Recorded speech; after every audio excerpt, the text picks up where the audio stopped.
And we're here. We're here. We're ready to talk about C# with Godot. Let me see. We'll be checking a few things before we start.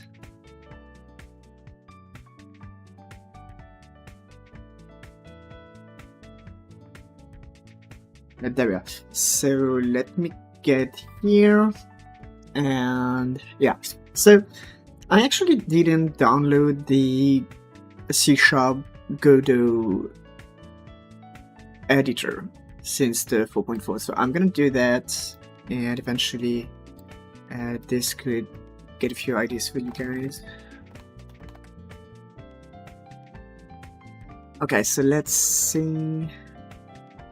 Yes, what we want is the Godot.NET engine, but at the same time, it is still useful to have the usual 4.4 Godot around, because if you wanna not use C#, you will need the other one.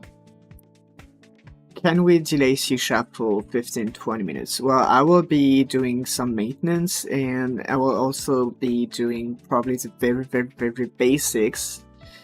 So that you probably not miss anything. At the moment, it's just talking about how to install this. So yeah, you want the C#.NET thing. Just because I didn't do it yet, so it is the opportunity. So what I usually do is I have a dedicated space on my computer for all the Godot versions, even though I'm keeping some that are not very necessary anymore. I just go in my C, and I have Godot here, right? And I keep track of everything. So yeah, this is gonna be a Godot v4.4, and I'm gonna say mono to make this .NET. Okay.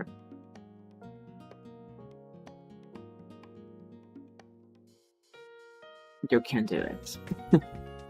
Alright, we're good.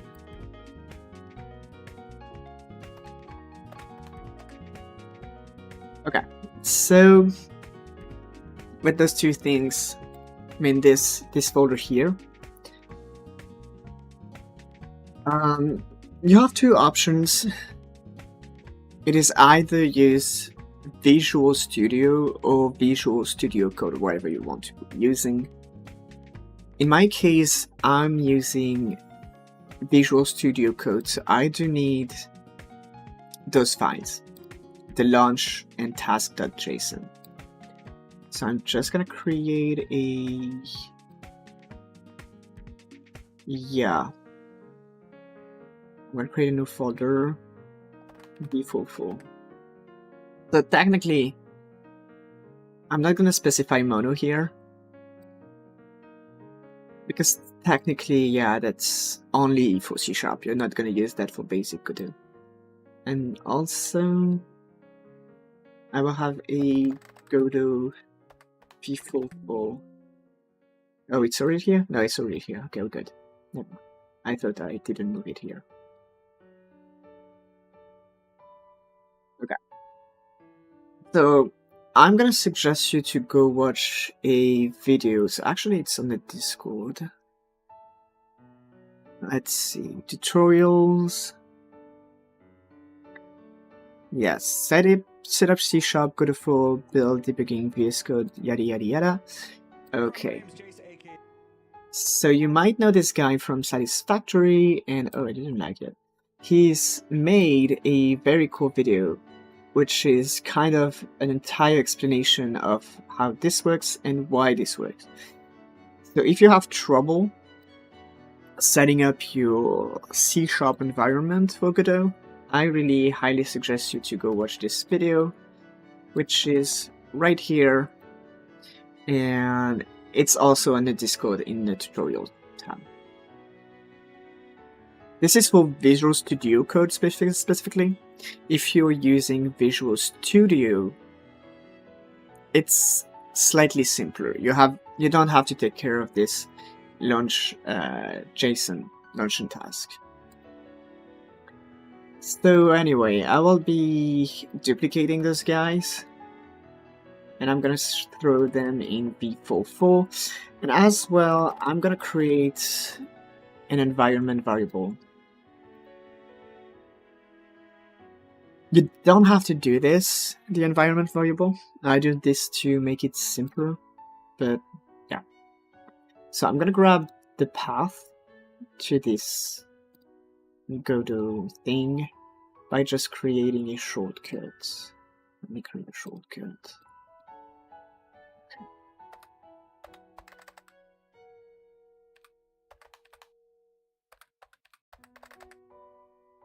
Okay, so this is my C# Godot.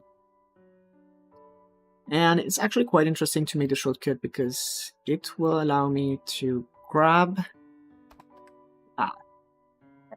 So in my environment, I'm going to create a new variable name, Godot 4.4 actually, with this one. So again, even though I don't specify mono here, it is still the C# Godot, because I'm not going to use that for the base Godot anyway. So, yeah, kind of targeting right there. Okay, so we should have a Godot 4.4 somewhere. Yes, right here. Cool.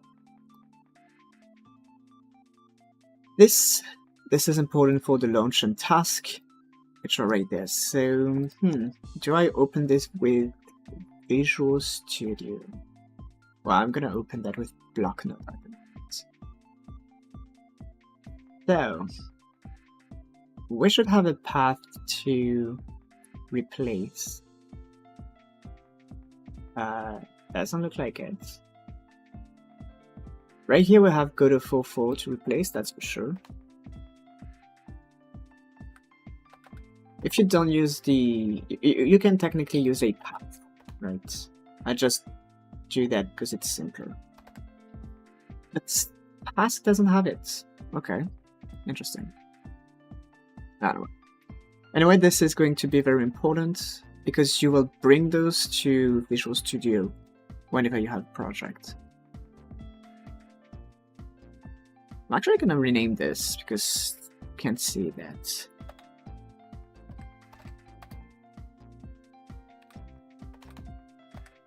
That's going to be C# 4.4.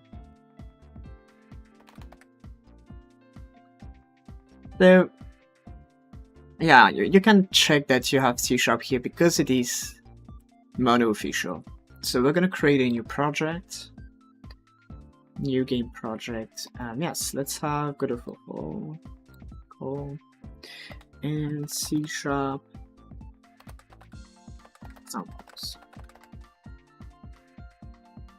And we're gonna make it forward plus because technically right now Godot can't export to compatibility things. I mean, especially web. So yeah, I'm gonna use forward plus.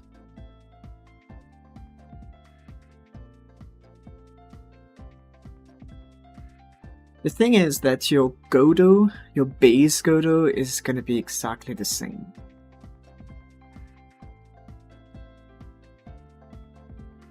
Maybe take a little bit longer to load, or is it because it's the first time? I don't know. But yeah, the editor is the same. The only difference really is that now you can create scripts and you can choose a C# script. So you can create a new script.cs.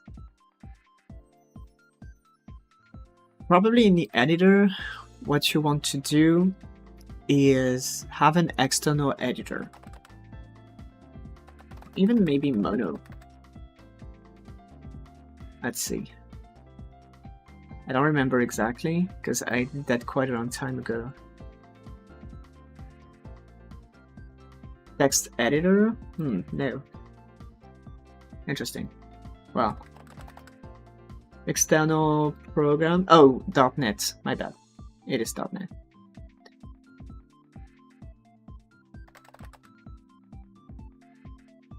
So in here, you want to specify what is your external editor.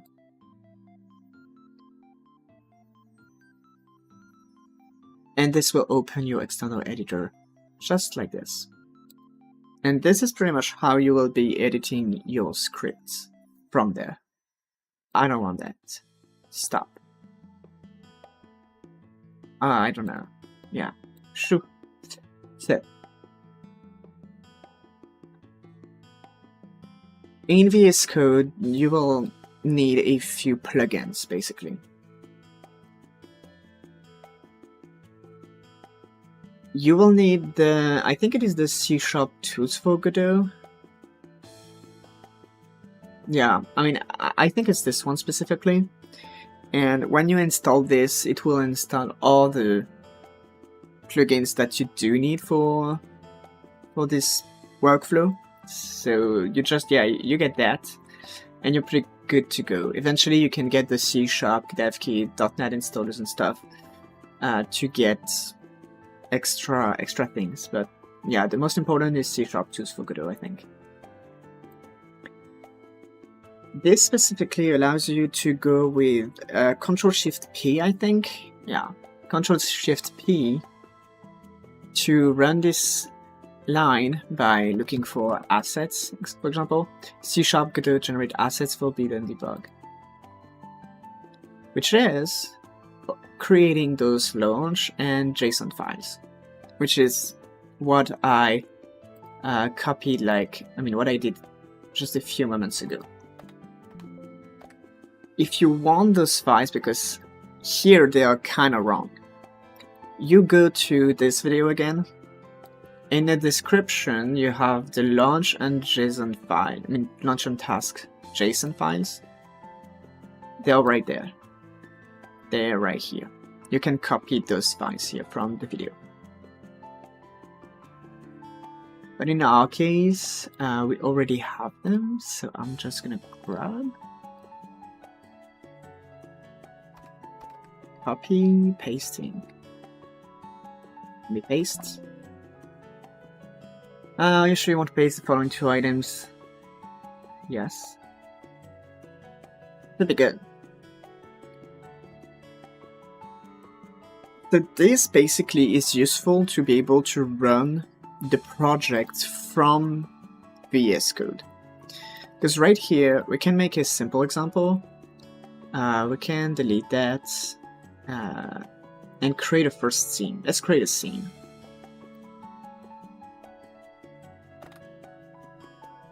Example 01. So we're gonna have scenes and example 01. I'm just gonna make a label at the center so that it makes, so that we can see something basically. Let's have the void there. Worship means here. We're gonna center this, save, and yeah, technically we can run the scene from here. We will be building, so Godot will be doing this here and there, because it is what C# is all about, compiling the code. So it is pretty much compiling nothing right now, but still. Okay, so we have the ahoy there. So that's okay. But when you want to be using C#, you want to be able to actually run this from Visual Studio Code. The reason for this is that if you want to put breakpoints and debug and stuff, you want to do it from here, because you can't do it from Godot. Doesn't work. Thanks to this launch on JSON task, which are fully explained in this video here, you can go in the run and debug, and technically we can launch a selected scene. So we can launch this and run example 01 tscn. And if I'm lucky and nothing goes wrong, this will run. Okay, ahoy there, and we can see that we do have the game as a floating window. So now let's see how we can add a script to this. So it's just as usual. We will begin by adding a script to the label or the scene.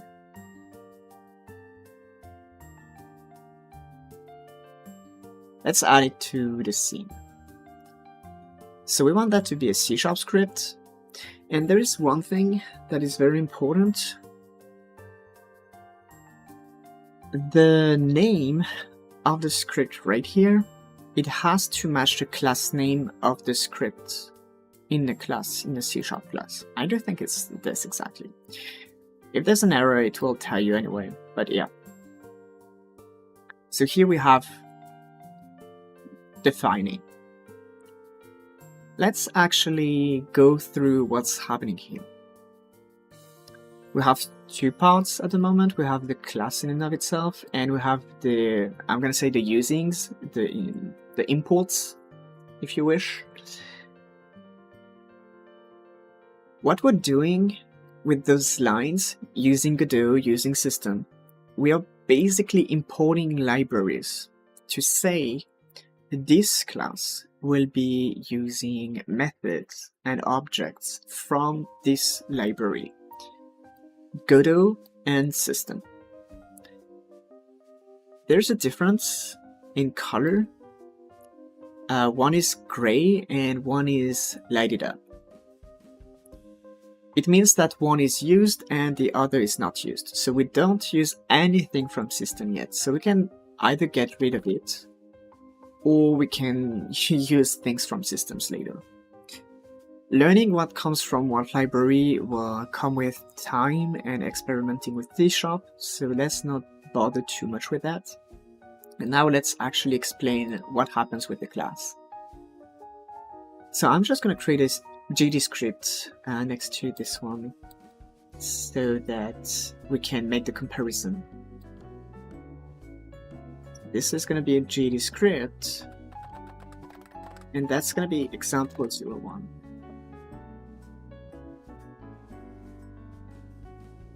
I'm going to open this on the side.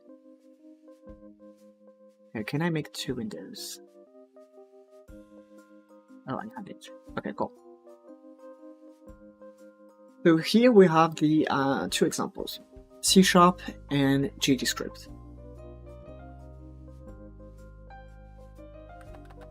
In gdscript, we basically want to extend the node that we attach the script to, which is control, and you do find this right here. So already we can see that there's a kind of difference between how we inherit from classes. Godot uses extends and C# uses semicolon. Also, C# requires way much, well, I'm gonna say many more keywords to create a class. In C# you kinda have to encapsulate the class to make it readable, which doesn't happen in Godot. In Godot, it assumes that the file itself is the class. It is the capsule of the class. And another thing is that Godot doesn't require class name. You can have anonymous classes. Godot is very fine with that.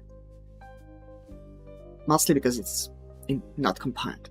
But let's say that we do that. We're gonna have class name example 01, and I'm gonna name this gdscript just to not create a conflict. So here we have the exact same scripts on both sides now. The two new keywords here are public and partial. What partial means is that the class is defined at different places in different files. To make this maybe clearer, you can say that, for example, here you can create another block which is going to be the same class, but you just create another capsule. the partial keyword is here to say that this block isn't complete and must be completed by another block in another file, somewhere else in the file, but basically somewhere else. That's important. When you're creating classes which inherit from Godot objects, basically I've learned and experienced that partial is very much required here. I can't tell you exactly why, I just saw that and went with it. So what we want to do here is change the text from this label. So if we want to do this with gdscript, let's actually change the script and apply the gdscript right there. What we want to do is get the node and edit the text. So technically we pretty much want to go in yes. Okay, we don't have auto completion, that's fine. Function ready. We want the label to be equal to the same sentence but with an 07 instead of an O/. Let's see. If we run this, we should have a different label. Yeah. It is a 7, not a slash. So now the question is, how do we do that with C#? Right here.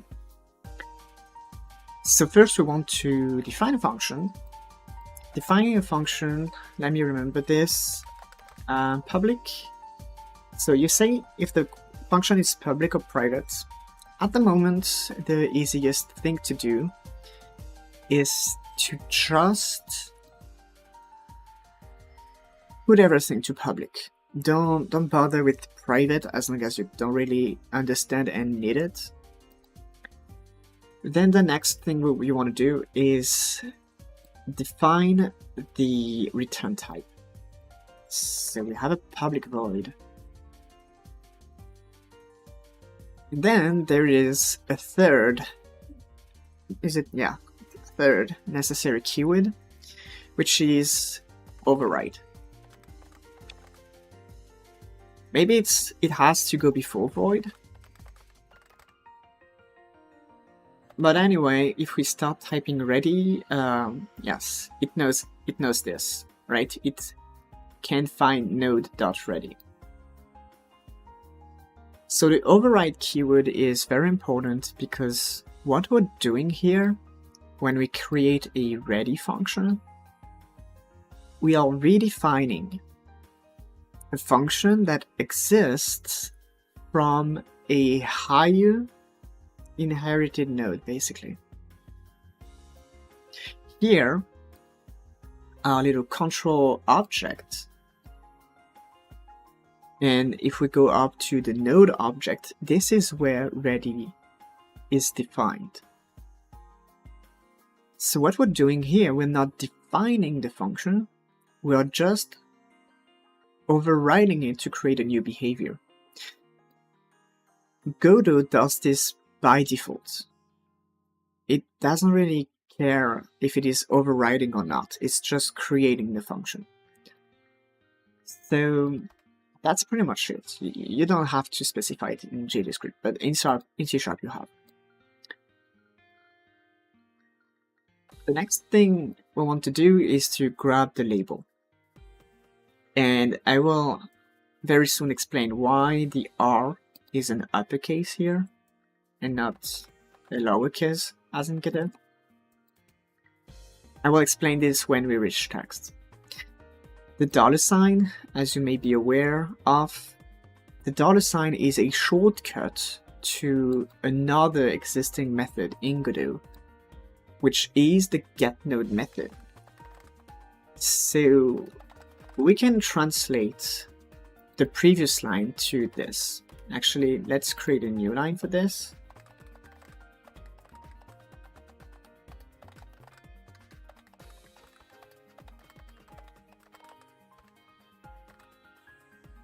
Those two lines are the same. It's just that Yeah, dollar equals this.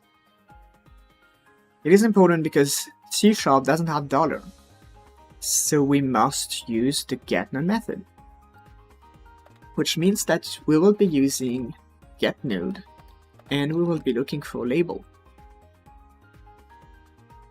Okay, we have the node. Now if we do try to look for the text, it doesn't find it. The reason for this is because two things. Basically, gdscript will not really annoy you if you look for a property which just does not exist. If I'm looking for this property, gdscript is fine with it, because it will just try to find it at runtime, and if it doesn't exist, too bad. But if it exists, okay.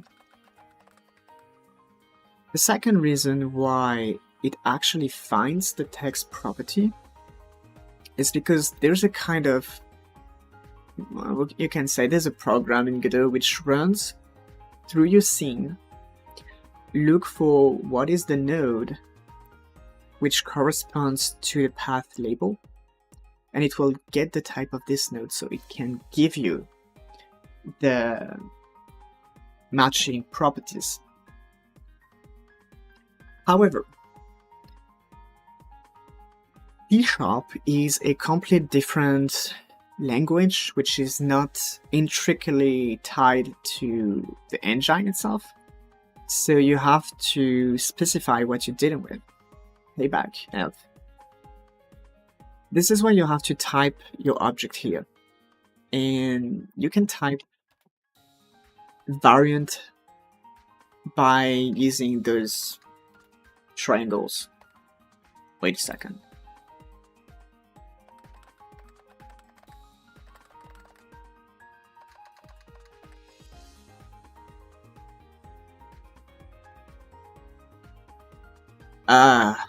Yeah, I'm gonna say chevron then.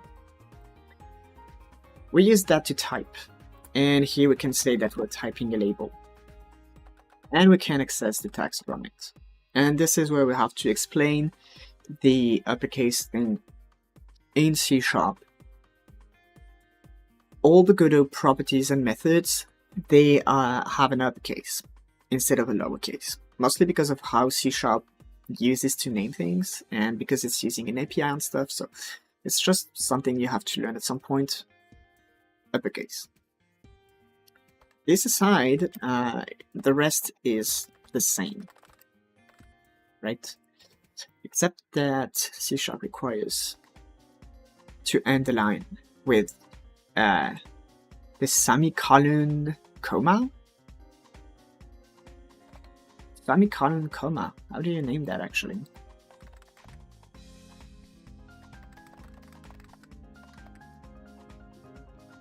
Wait, semicolon again? Oh, colon. Wait, what? Okay, I got that wrong.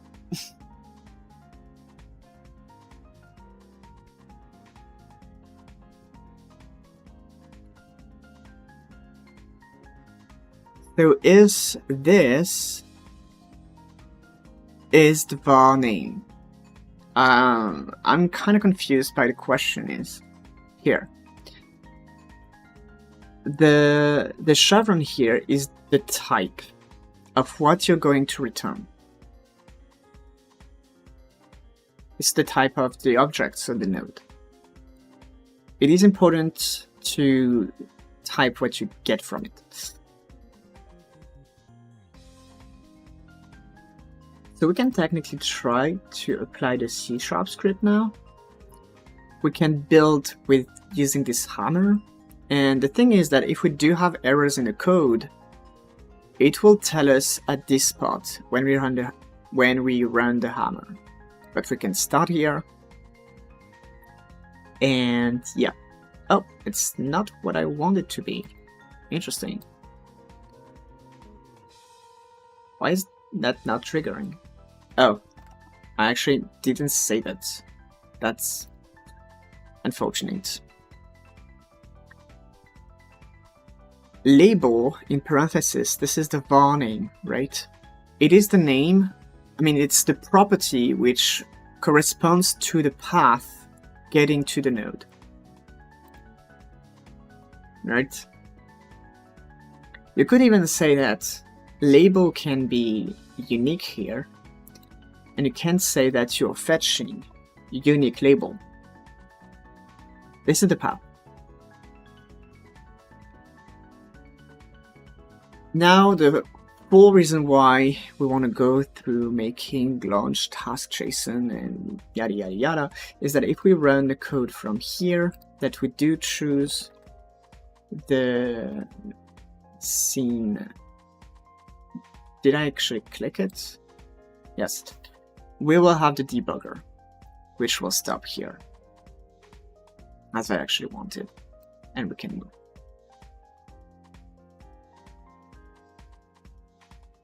Wait. I'm gonna wait. So I can give this label name what I want. Yes, you can. This is the path. So name that I want, and you can grab it by changing the path here.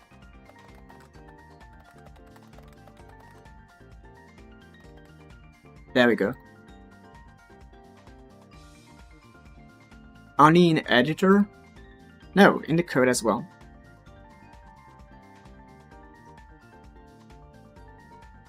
Here, just a reminder, because maybe you missed that part, you missed that part. This line here with the $sign is exactly the same as this line here with the getNode method, which takes the path as an argument, and we translate it into C# here. In gdscript, you do it like variable myname equal node. Okay, so this you can do as well. I mean, you don't have to. We usually do that, but you don't have to. So technically, yes, in gdscript you can say the variable label typed label is equal to getting the label. And here you can do whatever you want with that.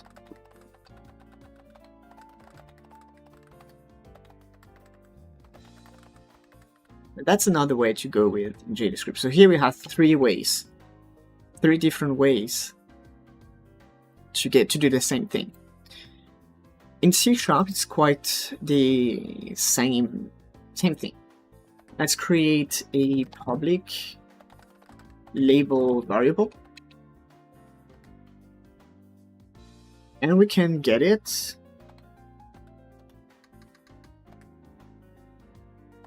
The label we have created is equal to the get node. We are getting a label node, and we're looking for name. Name that I want. And maybe eventually, if I do put that right here, can I actually drag and drop here? No, I can drag and drop here. But what I can probably do? No, I'm not gonna do that, but yeah.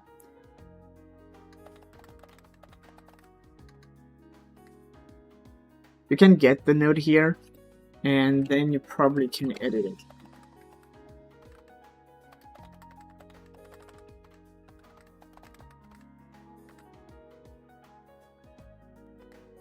I changed the text to make sure that it runs properly. In your ready function C#, you can modify property of this label without creating it again, right? Let me read that again.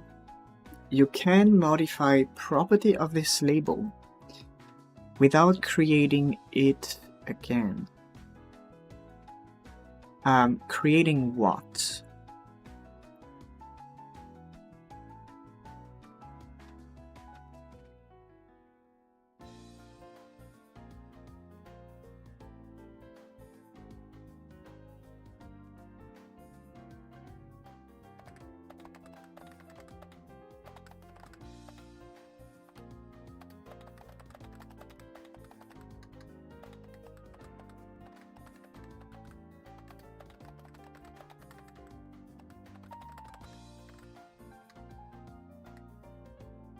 getting node, whatever.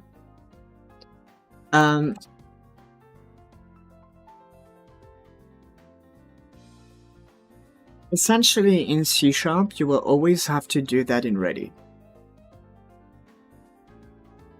Because what you may want to do once in a while is have onReady. Eventually have a variable label here. And say that you want... You may want to do that, right? To actually be able to say label.text is equals something. The thing is that on C# you don't have this onReady tag, so you do have to actually, because this, during this, using this tag, is just throwing that at the start of ready. It's just what it does. But in C# you have to put it manually here. Tofu168 says, hello, yes, you should avoid getNode multiple times. It depends. If you do that with C#, getting node with C# is like slightly more expensive than getting node with gdscript. So in C# you want to be more thoughtful about, do you want to get the node or not? I wouldn't say that twice is too much, but at some point, yes. If you will get the node an unspecified amount of time, you want to save it instead of getting it again and again. But if it is a fixed amount of times, and that is kinda a low amount, I would consider not creating a variable and storing in the RAM a reference for this. Also, you can use export private label, this add a parameter in the Godot interface. Yes, the export tag works the same, so that's cool.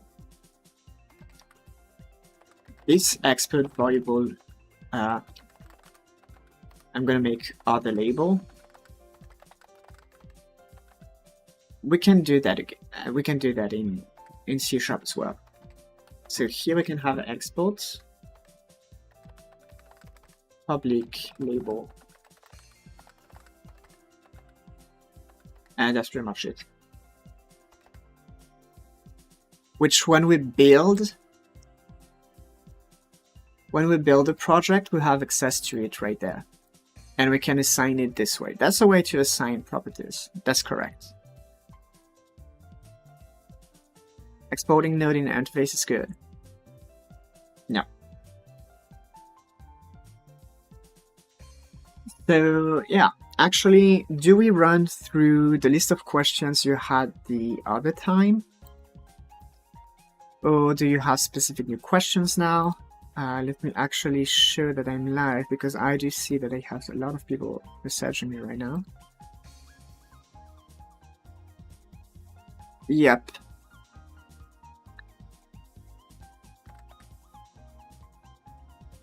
So yeah, questions. Because some questions don't necessarily need to go back to be explained thoroughly, like self equals this. Okay, let's do that simply. Self.label equal some text, then it just goes back to here.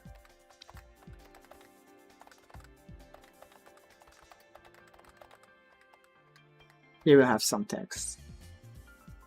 But this actually makes sense when you have a function like this one.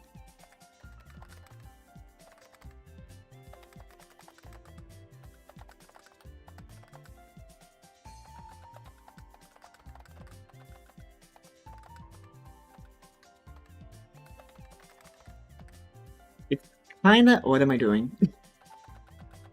It's kinda intricate. But technically you can say that you can make the difference between label.text is equal to first label or argument label.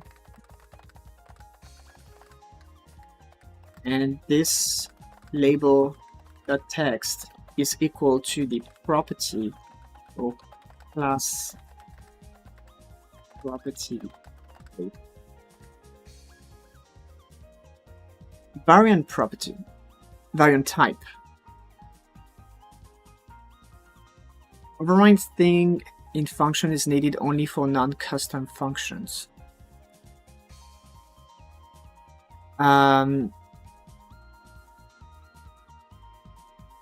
It is necessary when the function that you are using already exists at a higher inheritance level.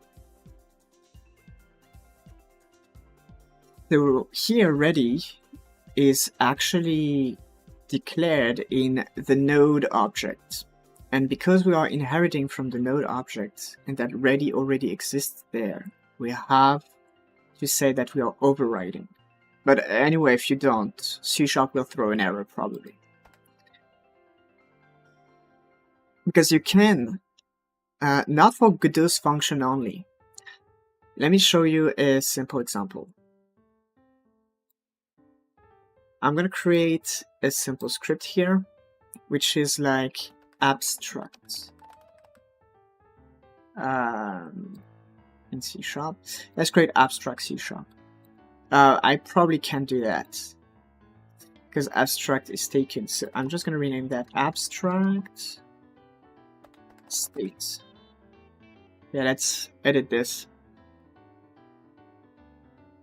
So we have abstract state, which extends from node. And in there we say that we have a public void enter state functions. And here we want to gdprint entering the state. Then you create a new class. You create the state class. This state class is going to inherit from the abstract state class. And you can say that you have a public override void of enter state, I think. Yes, enter state. So right here you can say either that you want gdprint something else. Okay, we have a problem. Oh, okay, I forgot something important. This has to be a virtual function.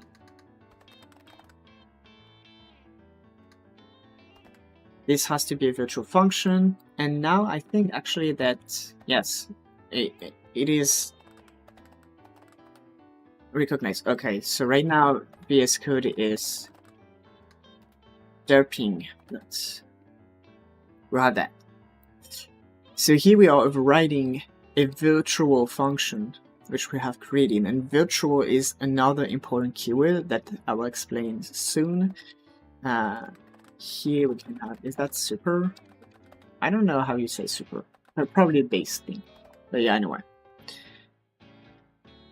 If you want the class, the function to be overridable, editable, you do need to specify that it is a virtual function so that it can be overridden. There's another type of function, which is the public abstract exit state, for example. Are we good here? Abstract, but contain. It is contained in an abstract. Yes, so we can do that because it is not abstract. But basically, there's another type which is abstract, which is another version of virtual things. It contains no logic in it. It's just a blueprint or a template for other objects, other classes to use that template without having actual logic in there. Don't you mean var I is equal to 0 semicolon? So this is in the chat for a while now, but I'm not sure what it is referring to. Let's see. Do I have something in there?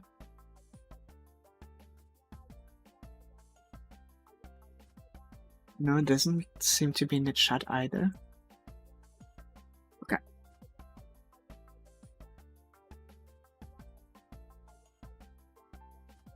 We're probably gonna jump from a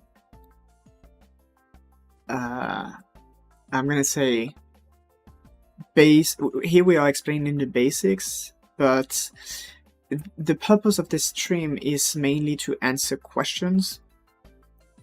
So we will be answering a question which is slightly higher level, I'm gonna say. So the question says, I cannot directly change nodes resource property with touchscreen button, the shape property specifically.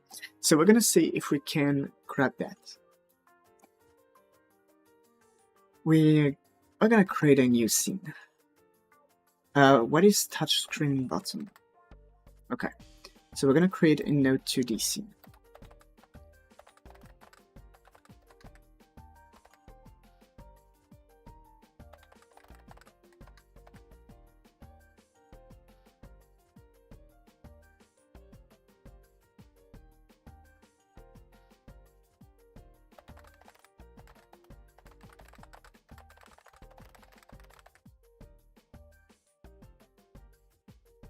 So we're gonna add a touchscreen button, and I actually don't know how this works.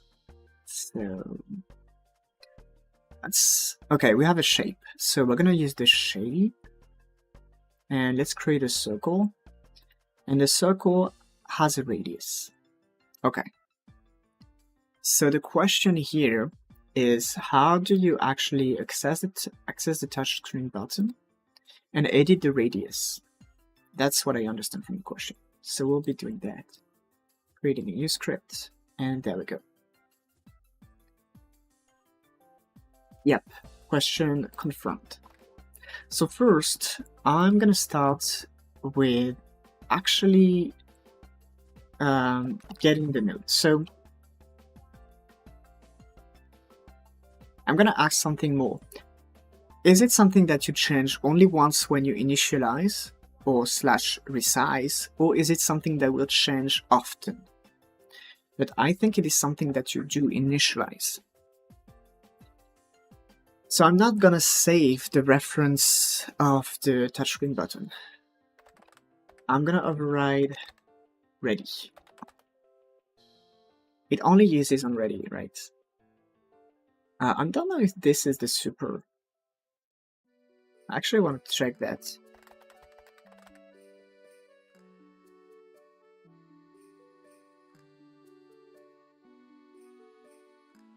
So it is base, it looks like.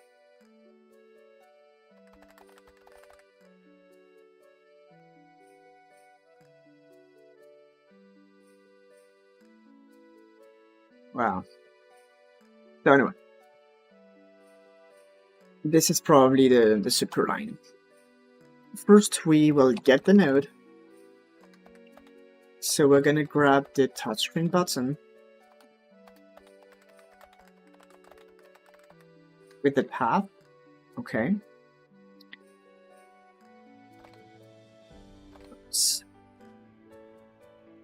And in this touchscreen button, we do want to grab the shape, which is the property shape. And that is a shape 2D. Shape. Okay, so here it's an object shape 2D. And shape 2D most likely doesn't have the radius thing, because it's probably here the circle shape 2D that has the radius. So we need to find a way to say that this shape is actually a shape 2D. So I don't know if we can type that. Because here we have the shape, okay. And we want the radius to be like 10. But how do we say that? touchscreen button get set. Okay. So what if we say get property or get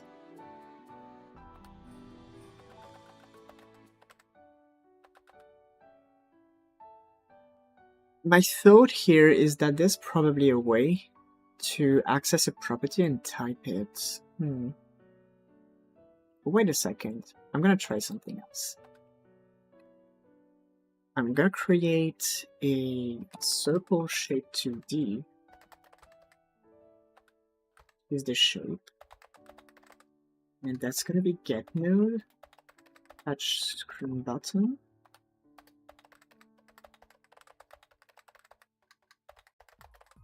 Okay, so here this doesn't work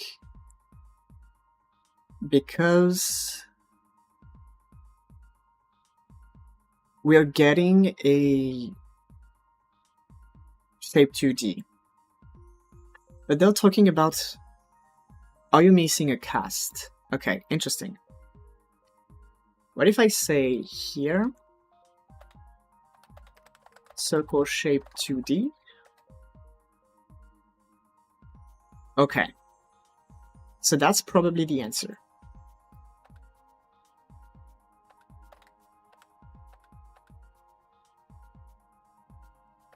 So this is probably casted. And here I can get the radius to 15 pixels. Okay, I think we got it. It is quite a big line. So we're gonna go through it again to go through everything.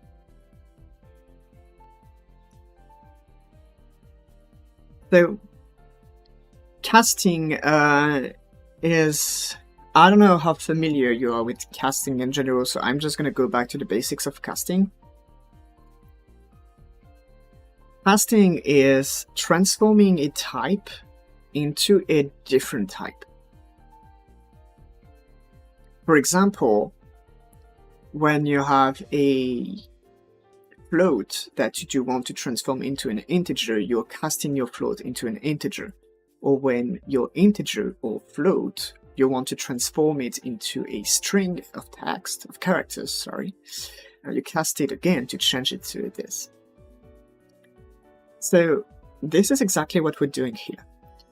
We have a shape 2D, but we want to transform this shape 2D or cast it or use it as a circle shape 2D.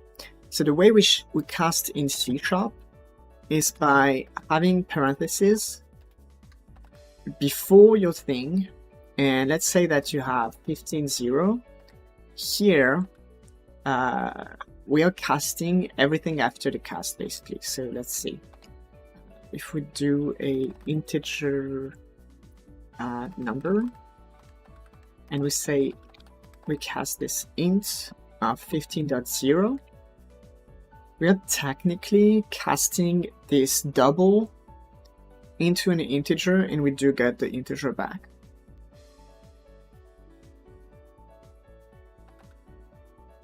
So I can debug this if it works. Okay, let's see.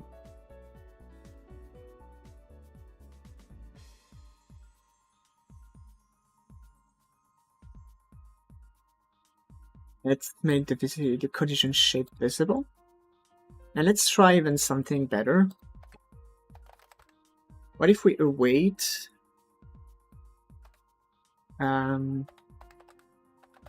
gd.getTree? Can we create? Oh, how do we await? Oh, well, I need to async.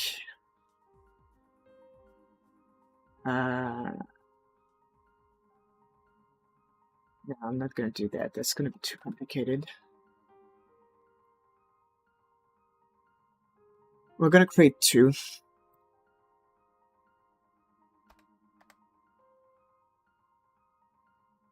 Okay. So this one will be here. Here we have 10 pixels, and here we have let's make it bigger. And yeah, basically the idea is that I want this one. Oh, can I please change the color?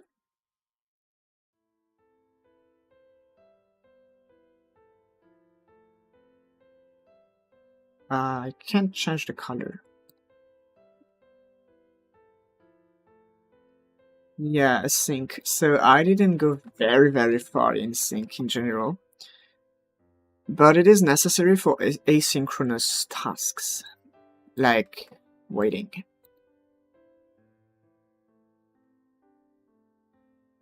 Oh, I have no camera. What's gonna happen with it when we have no? Oh, it's gonna be awful. Let me actually add a camera.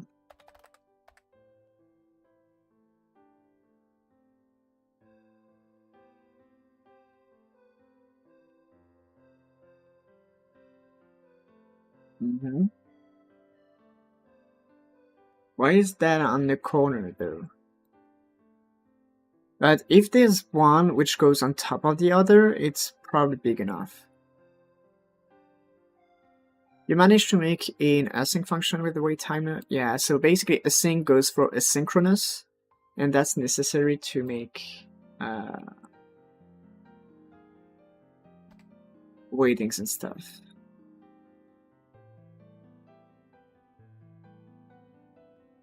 But they're the same size here. Oh, because do they use the same? No.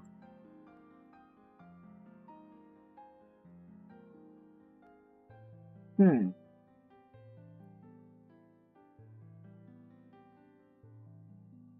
we try to read that? I want to see if we're correctly... Oh wait, do I have the script correctly in? Yes. I think so. Public override ready. Let's see. Example 2.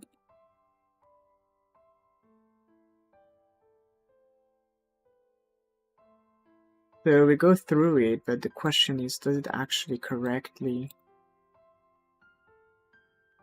Can we see?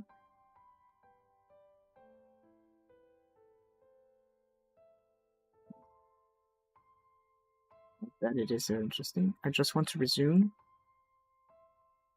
I don't understand what happened here. Oh, I reset. I reset. Continue. Okay, that's it. That's continue I'm looking for. Now we see nothing. Amazing.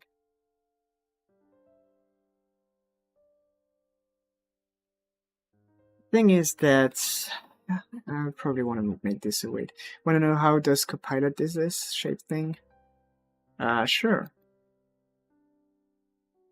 Because this casting, what it does work here, it doesn't necessarily actually really work.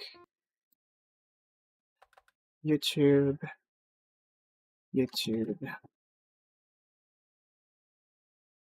Are you serious here? Yes.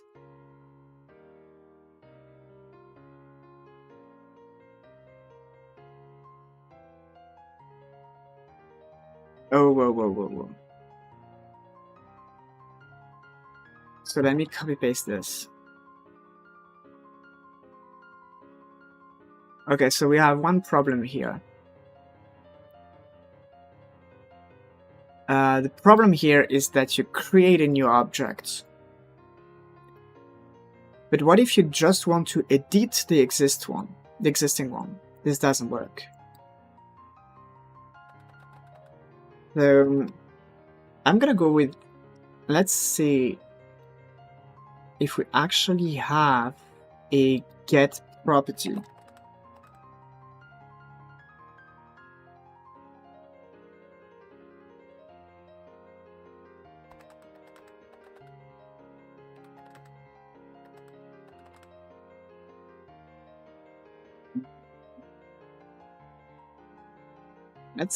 Let's check actually an object.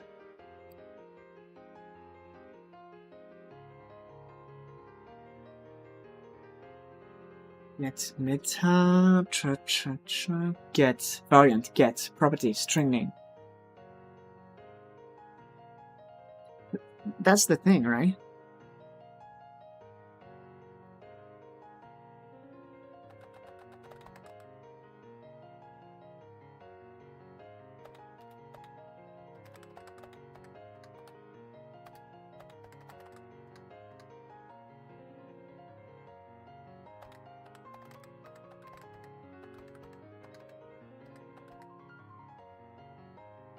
The non-generic method cannot be used with 2 arguments.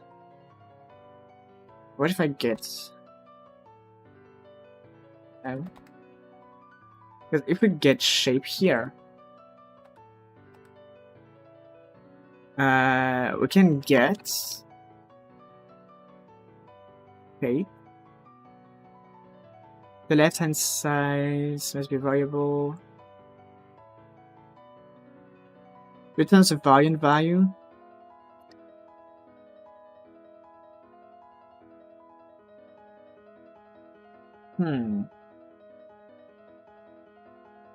So let's see if this problem Godot C# variant edit variant properties.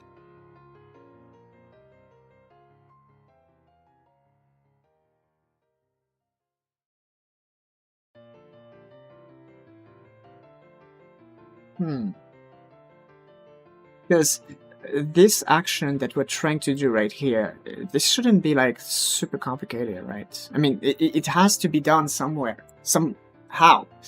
Or if we can't, that is a big problem. That is a big problem for C#.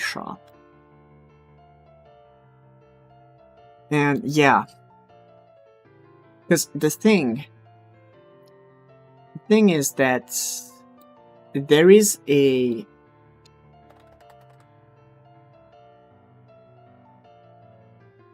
abstract type, not really an abstract, but there is a type that they inherit from, which is shape2d.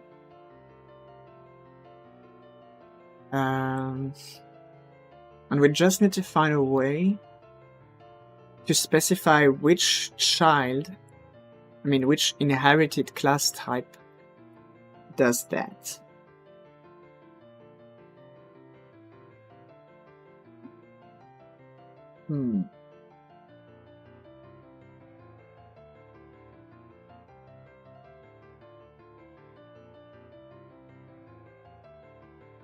Well, actually,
so it looks like they're casting. It looks like they're casting. And it seems like you can't. Cannot it be like vector 2? No. Vector 2, the thing we have with vector 2 is that we can't directly edit it, but we can read it. Right here, if you don't have access to this object, here shape. Oh yeah, I can do that. If you can't access this shape here with as a circle shape 2D, you will not be able to read the radius. So if you want to have a +5, you can't. because with vector 2, you can still do a +5 because you can read at 5, create a new vector with the 5. So it looks like casting works. So let's try something different. Let's create a circle shape 2D. This is get node, touch screen button. Here we have touch screen button. And we get shape. But we actually cast it to a circle shape 2D. We cast this, and then circle.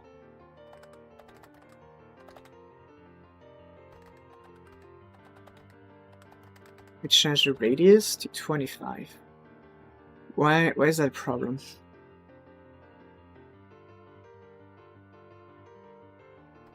My bad. But I really want to change the color. Why is that not possible to change the color for real?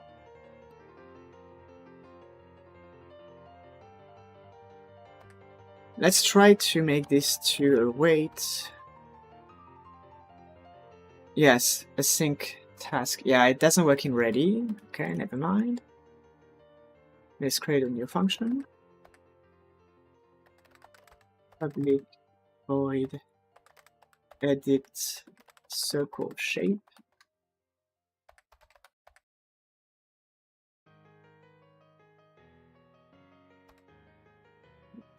Let's bring everything in there. So we're gonna wait. So get tree. Oh, we have a get tree. Oh yes, it's from the node. So get tree dot create timer. And mount. Is that how we do it?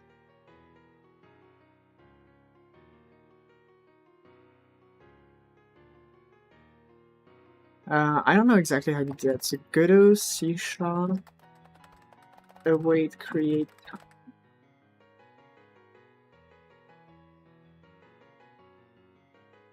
Da.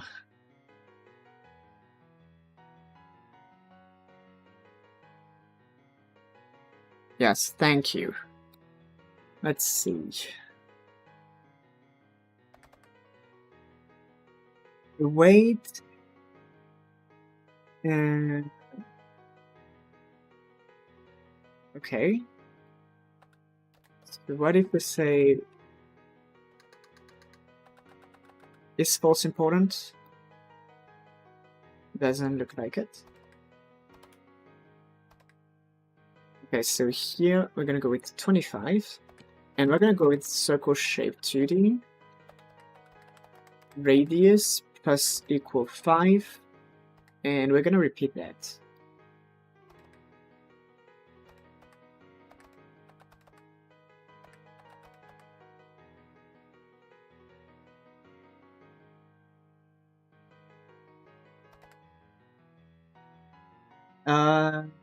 The thing I don't understand is honestly why this bloody camera is not displaying things as it's supposed to display things.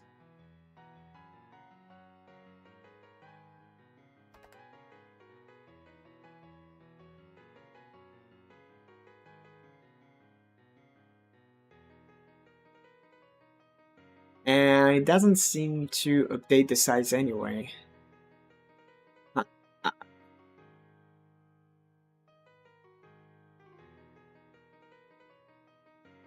I don't think it is a question of being embedded or not.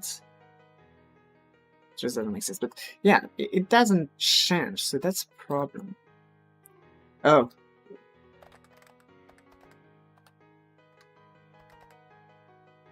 Okay. Because this call is not awaited, execution of the current method continues before the call is completed. Consider applying a wait. Yep. I think we are aware of that. Let's actually run it from here. Problems? Is that a problem? Not really.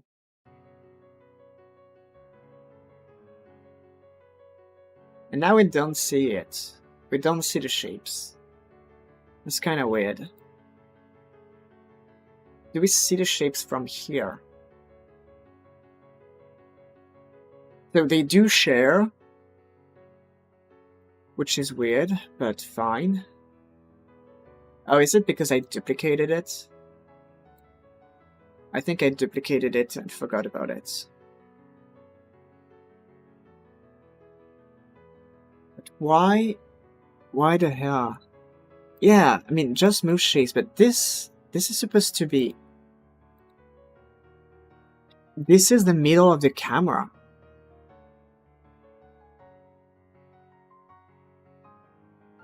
I don't understand this part. Oh, is it because... I don't know.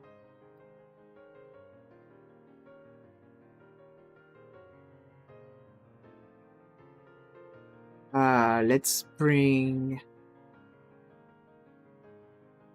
a sprite in there. Do I have a sprite somewhere?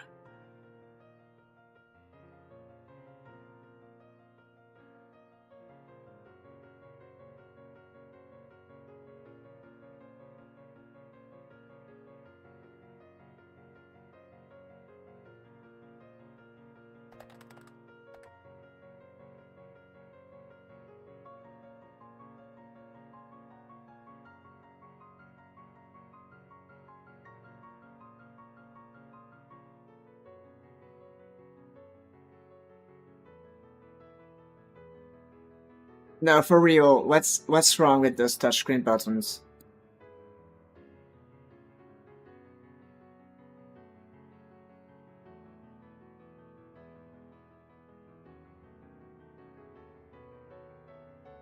Maybe there's something I don't know.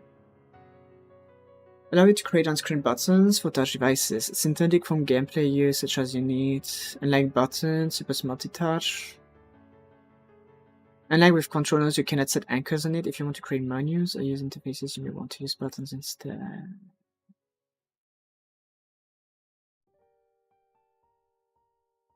Why did you say the ugliest blade? I took a random one. For real. Let's actually remove that. Let's remove that and create something different.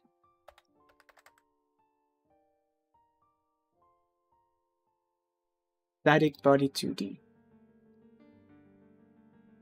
Here we have the sprite, and let's create the collision shape.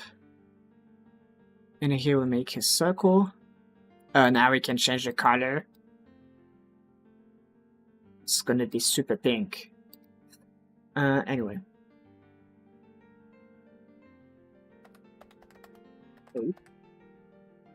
Okay, in the code here, we want to edit shape. And there we go. We want to launch example 2.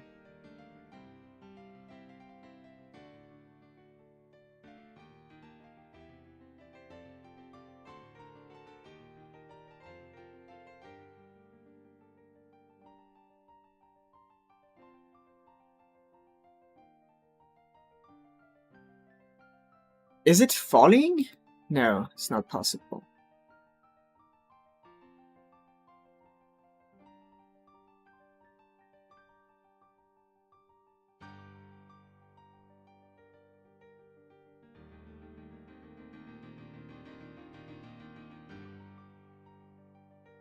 Get node. Oh yeah, that makes sense.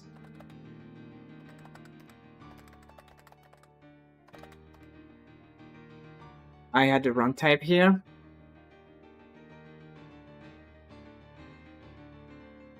So now the shape should be growing and it's properly at the center.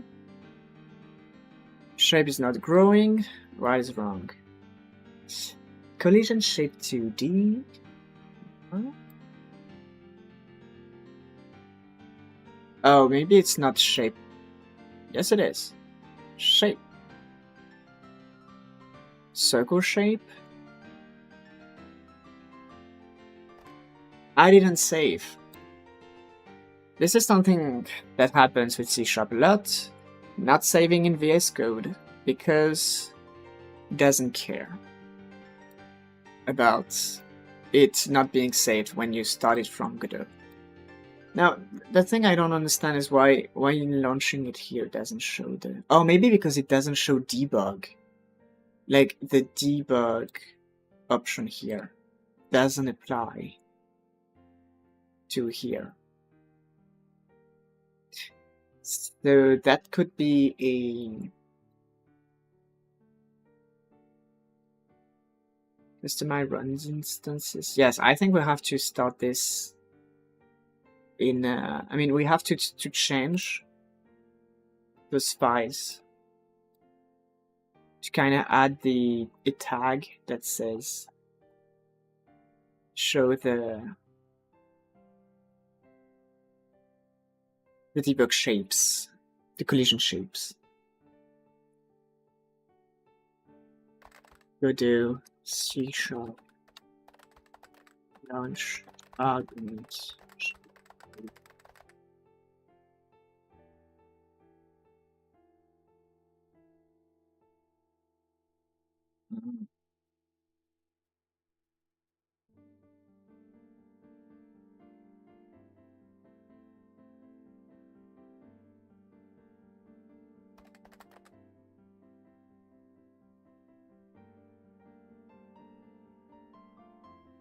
Yeah, I don't know how to find this. How did you make Godot run option from VS Code? The exact detailed explanation is in this video that I listed before. I explained at the beginning of the stream those things, but basically Jace explained this very, very well. He provides the files with the GitHub link right here, so you can copy paste those launch and JSON files, and that's pretty much it. Otherwise, you need a plugin, which is the C# tools for Godot, I think. I think that's the most important one. That will install all the other things. So, you can fire up your next question. I will actually be right back very shortly.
Why do I come back and the music... What?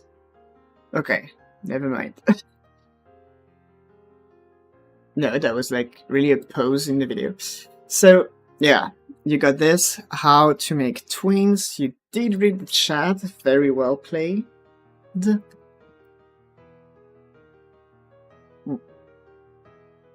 Let's try to make twins.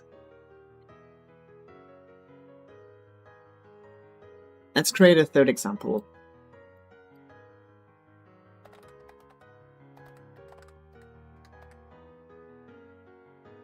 Example 3. Let's create a not really sensor container, but let's make a button or texture rectangle. Texture rectangle at the center of the screen.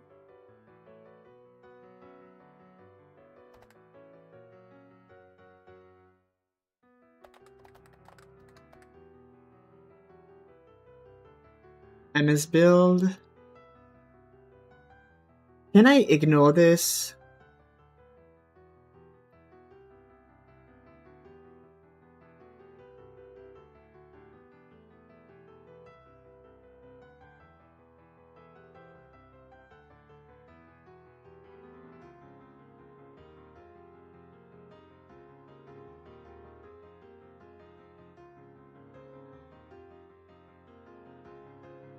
Kind of. How do I connect nodes built-in signals? Yeah, this one is super easy. You will be very glad. Okay, so first let's do this twin thing. Let's grab a texture. Not here. Do I have a texture recently?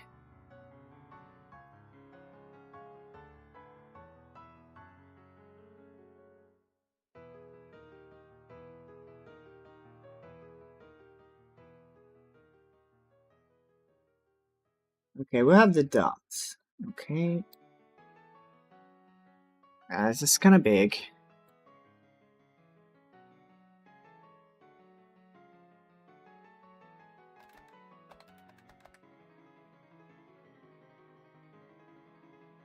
Okay. How to make custom signals? Very easy. Unless you mean C# signals. Okay, so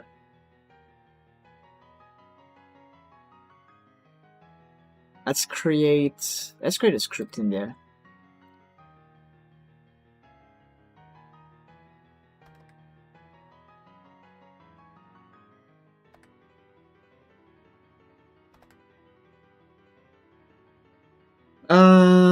Let's start with the override function of ready.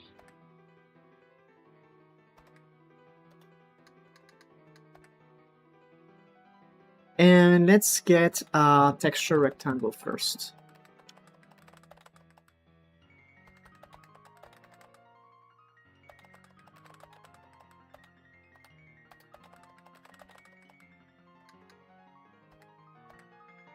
We'll have the texture rectangle. Now let's create a twin.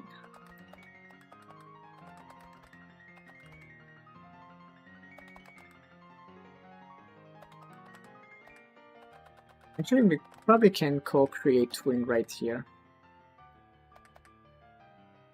So twin dot twin property, texture rectangle.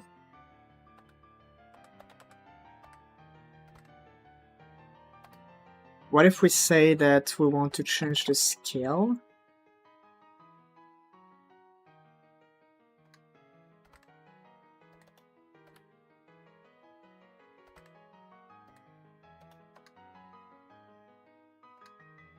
And I'm thinking,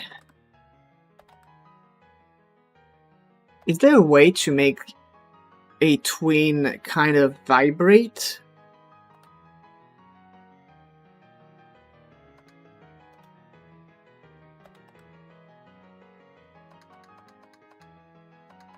Elastic? Exact same as in GDs, yeah.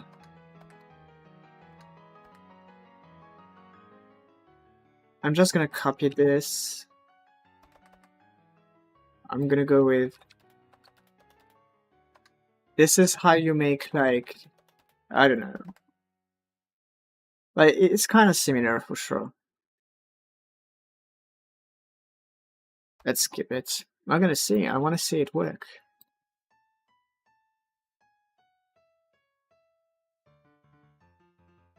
See? Errors. Type mismatch. Object reference not set to the instance of an object. Started with no twinners. Godot native calls. High mismatch between initial and final value. Oh, yes. That's because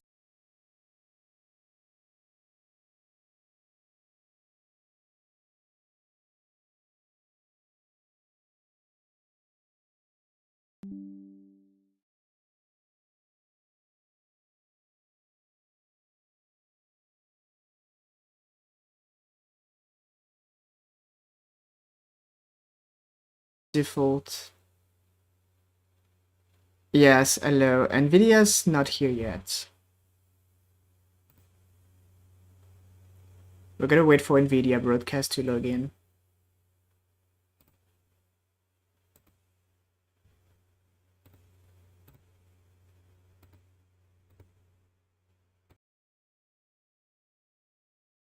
Basically, yeah, trying to close the game kind of crashed my computer sort of, so I decided to reboot it manually rather than wait whatever the time it would take. So let's go back. I hope that it didn't mess the sound and that your ears are gonna explode very right now-ish. We were in there. No, it did keep track of this. Okay, so NVIDIA. Yes, you're in. Can I change the mic? Yeah. Okay, it's important because it cuts the outside noises. So anyway, hello back. Interesting. You feel like food in microwave? Why? Is that because of the sound from non-NVIDIA broadcast thing? I don't know. It looked like when I didn't have NVIDIA and was just using my microphone itself, that was very much in the red. Mic noise? Oh yeah, but it's gone, right? Tell me it's gone. You have to tell me it's gone.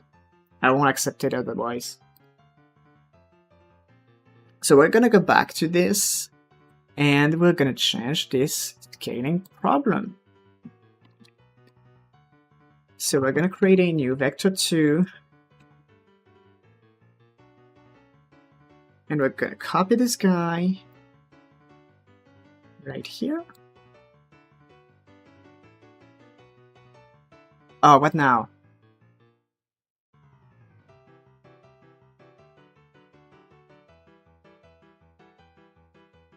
So it has to be a float, okay. Oh, important thing.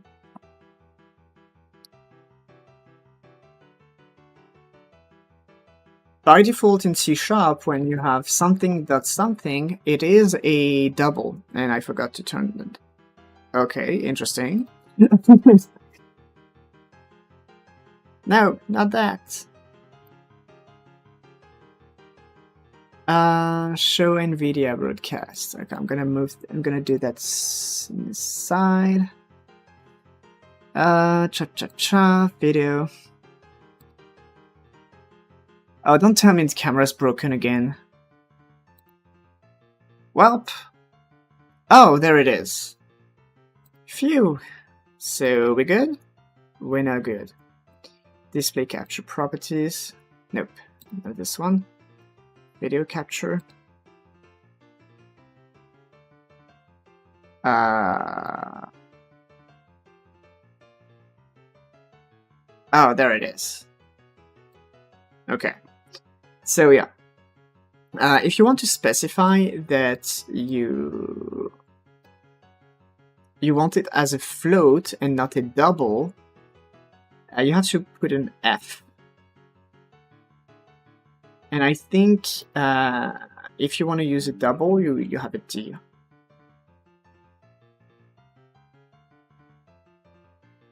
Okay, so eventually it is correct. So now I'm pretty afraid of using twins. Because if twins have this power of creating like a microwave destruction, Yeah, look at that. Beautiful. I'm gonna close the game with this thing now. Let's just do the pivots of our texture rectangle. So texture rectangle dot pivot offset is equal to texture rectangle important.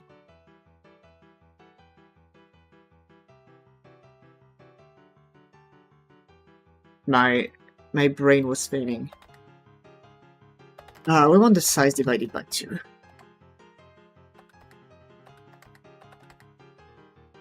Really? We can't use a double here? Vector 2 and double. Interesting. Alright, let's make this work. Woohoo!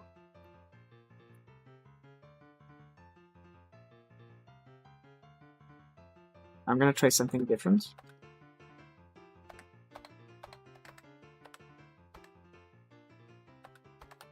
There we have the index. Well, actually, maybe int index in range. Can we do that? I don't remember how you do for in C#. Maybe I just say int 10.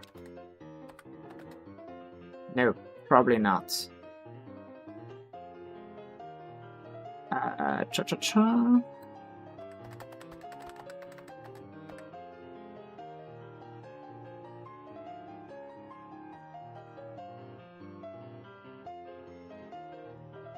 There's no in range.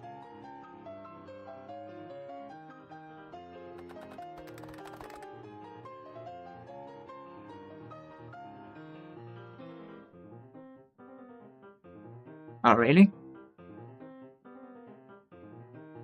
Da-da-da. Yes, kind of. We have to use a for each. So we probably don't want to do that.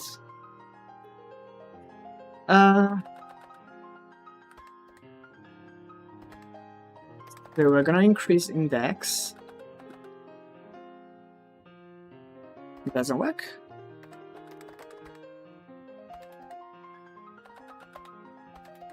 But let me check what I'm doing, because right now I'm quite not so sure.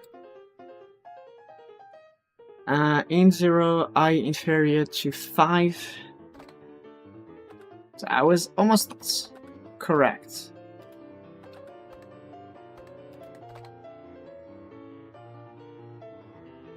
Zero to 4, don't... Here we have 10. Okay. This should bubble slightly better. I don't know.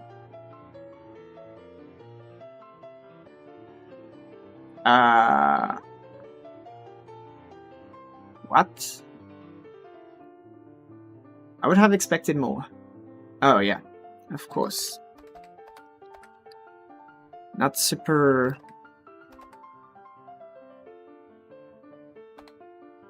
smart in there. And what was the next thing you asked? How do I use built-in signals? Okay. This one is quite simple, I think. So we're gonna go with the example 4.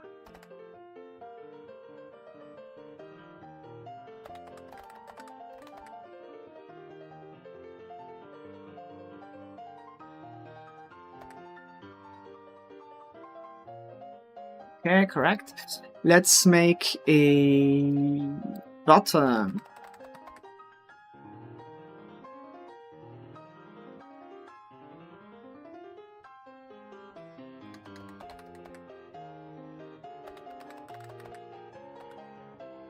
Okay. So let's look at the usual way I used to teach that. We're gonna create a public void on pressed function. We're gonna grab the button at the top.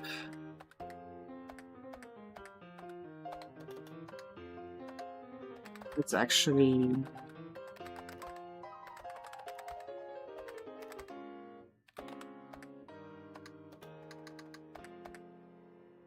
Let's start by getting the button. So button. And I think it's just button. Okay, first thing, we get the node. Then we just change the button.text to I've been clicked.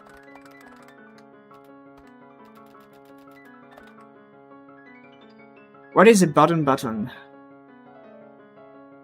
It is a variable.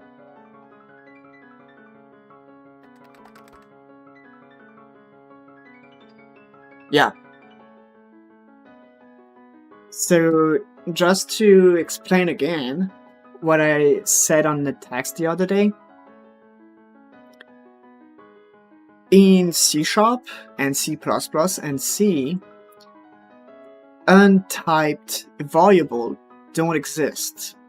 So they use their type as the keyword to declare the fact that you are declaring a variable. The var keyword is just here to say that you are declaring a variable, but you don't necessarily know what it is. And that is a gdscript thing, right? Because I think even in TypeScript and some other scripting language which are not compiled but have like modular types like gdscript, you actually say the type, then the name of the variable. And you can say var, then the name of the variable to say that it is a variable, but you don't know what it is. So it is kind of taken from JavaScript, but in another way.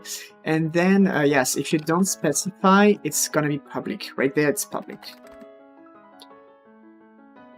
So anyway, we have the method to receive, we have the node, and here you're gonna like this. Look at that. You get button, you find the signal pressed, and you go plus equal unpressed. And that's it, you have connected the signal.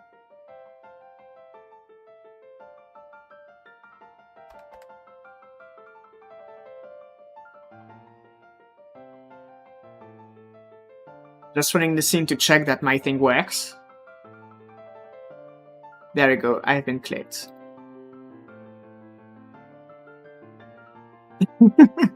Yeah, right. It is kind of comfortable.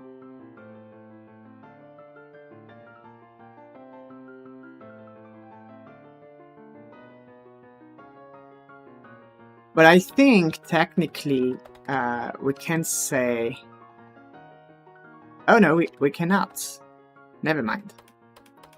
Who made it? Basically C#. The thing is that C# has its own event system built in the language. It is possible that this is a something specific to the fact that C# is compiled, but basically yes, it is. It has an event system built in, and that is the syntax of C# event system. Now let's actually see the next question you had, which was how do you create a custom signal? So here we're gonna try, can we say public signal button pressed?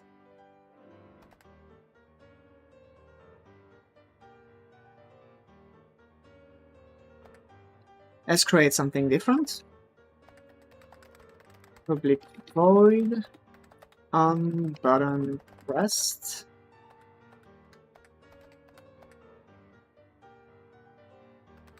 Button dot text.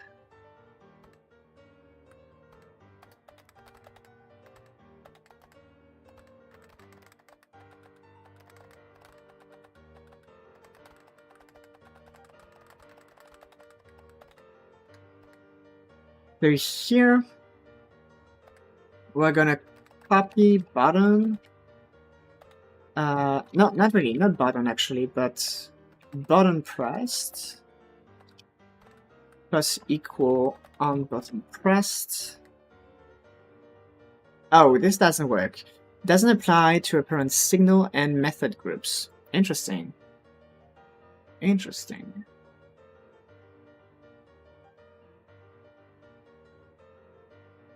This doesn't seem to work. This doesn't seem to work.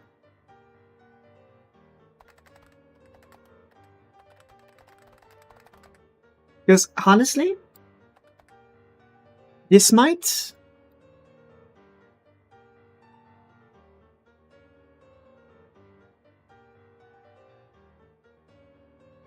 Yeah.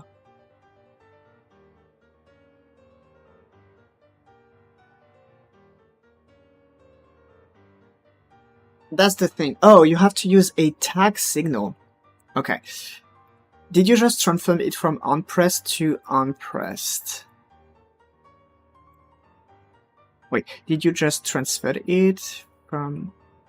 Where did you find that unpressed name? Oh, that's just me, yeah, who is like... it's me creating it.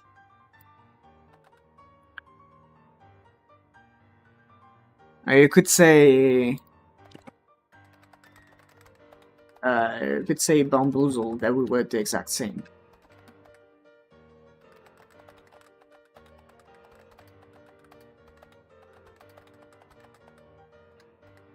And you just change this.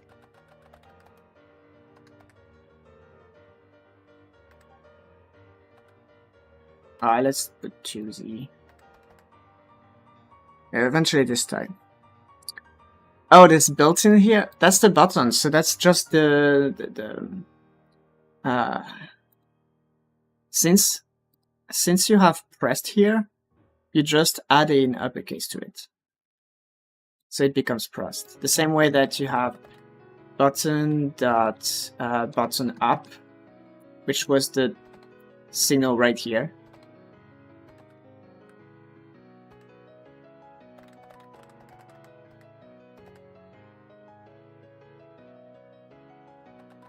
And the thing is that the way I've used C# until now is that for the signals I've used...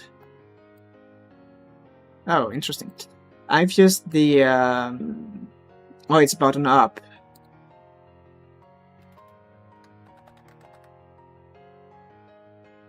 Let's have button down instead. I've used the signals this way, and I've never used custom signals with C#. I've just used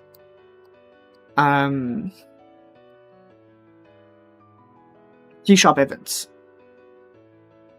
Wait, you have to connect built-in signals already. So no, those are the signals which... Yes, built-in signals, yes. Okay, I have a question. Did you always connect your signals by doing a right-click connect thing? So, if you did that, you probably can do that in C#, which is also kind of why I often say do that in the script rather than manually, because there are limitations to it. You can't connect things that are created at runtime.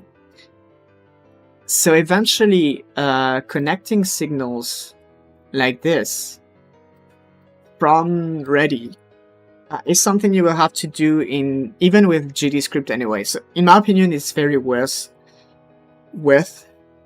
learning to do it this way very early. But yeah, anyway.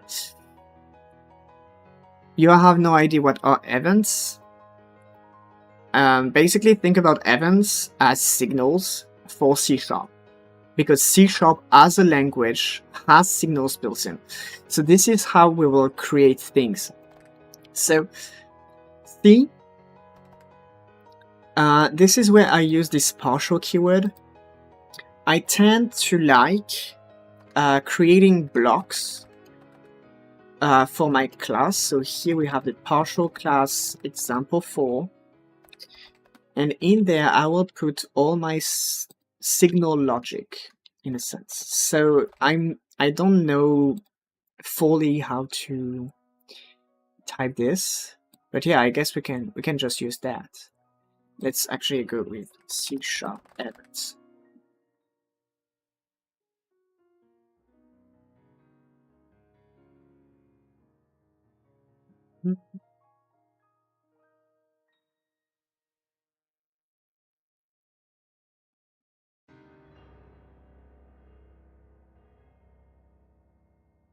So basically, let me put that in the side. So what we need to do is create a public event. So basically, just think that events are signals now. And we have event handler. Okay. And here we say custom signal. That's gonna be fine. So you declare it, and you create a function to invoke it, basically. So here we're gonna say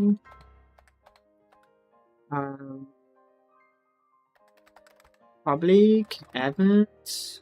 No, sorry. Public void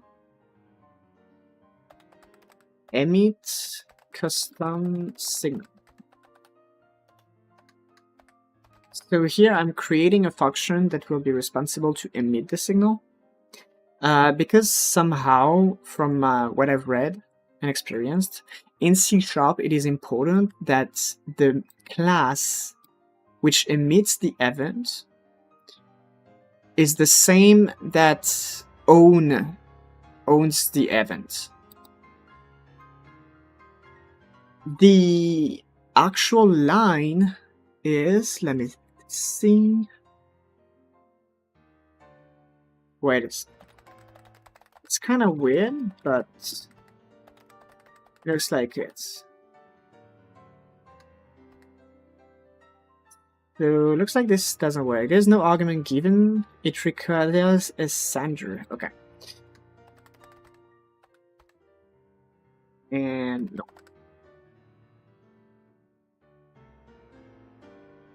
This line is the most cryptic thing.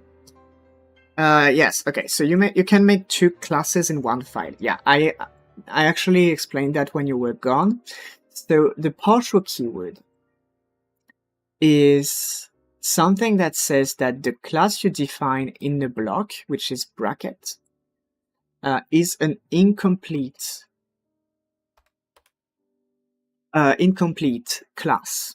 So it will be looking for all the parts of this class in the code to make it complete and compile it as a complete thing. This is mandatory for classes which inherits from Godot things. Godot will always put the partial keyword when you create a script for a node. But if you create classes which actually don't need Godot specific stuff and are just regular classes, you can avoid this partial thing. Since classes are partial because of the Godot thing, I tend to like to kind of separate the big parts of my classes. So here I often have 3 blocks: the logic blocks, the block with events, and the block with static behaviors. But technically you can have this in another file, and that's it. Turns out that Godot also allows you to create different classes in one file, but it's kind of specific because what it does is create subclasses rather than creating different classes. And here I think it only works by creating different blocks of the same class, because the file name has to match the class name in there. So yeah. As for the signal emission, I think this question mark here is just checking that the object on the left isn't null. That's what I understood from it, but I didn't really look into it because I don't really care to know what it does yet. Invoke is just the emit function of a signal. And here we have two arguments by default with a base event, which is what sent the event, and then what is the argument. So eventually you can say that here we have an object, which is the sender, and you can kind of throw that here so that it passes whatever sent the IM. So now that we have created this signal, we can normally do something about it. So we can say, oh, it has an uppercase, which I don't want. So we have custom signal. So custom signal. We're gonna add something, and can we create lambda functions? Of course we can, but how?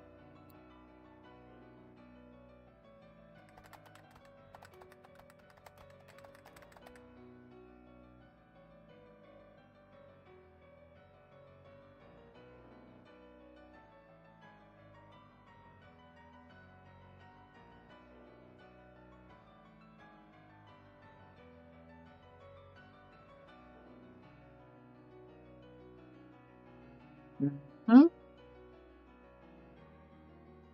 So it seems too good to be true.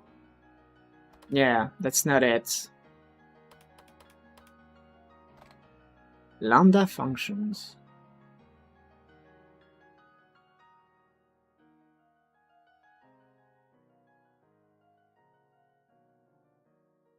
Well, maybe I have to input expression, input statement. Yes, right? Why is that not working then? Well, that's not really the question, so let's not bother with that, but we should be able to say public void third action. Bottom.text is equal to finally. Okay, so here we're gonna have third action. Oh, this doesn't work. Matches delegates event handler. Yes. Third action, you have an object, sender, and arguments. So here we have event arguments. That's probably why. Oh, that's why the lambda function didn't work.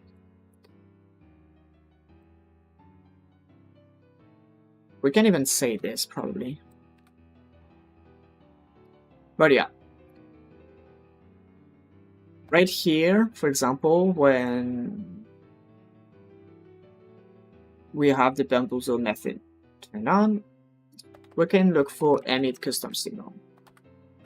And we're gonna send this a null. Is that okay? No overload takes 2 arguments.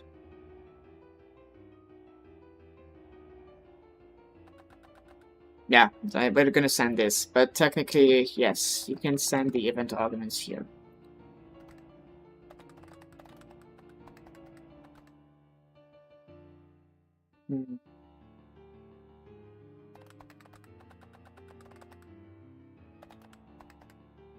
There we go. That would be the most complete way to do that. Also, what I'm doing right now is I'm using the base type for events, but you can technically create different ones, and you can create events with no arguments, which is interesting sometimes. Or you can create events with completely custom arguments. So here it's kind of just taking the basic one. But yeah, I hope it works. Because I've not been using C# for quite a long time now in my head for me. So I have time to forget about it. But we should have the finally appearing now. And that is the custom signals that we do fire. Delete previous signals, please. Which one?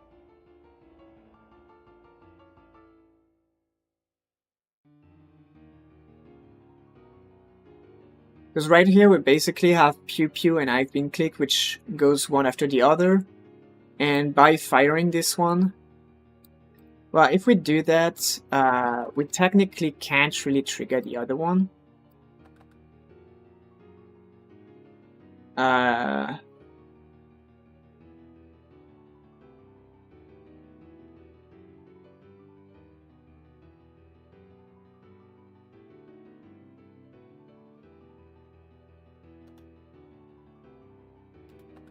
We can do this, I think.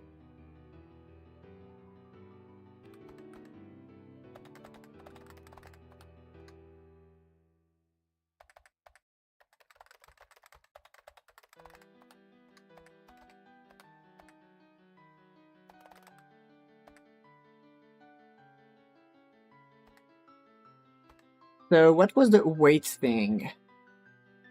So what should I use? Signals or events?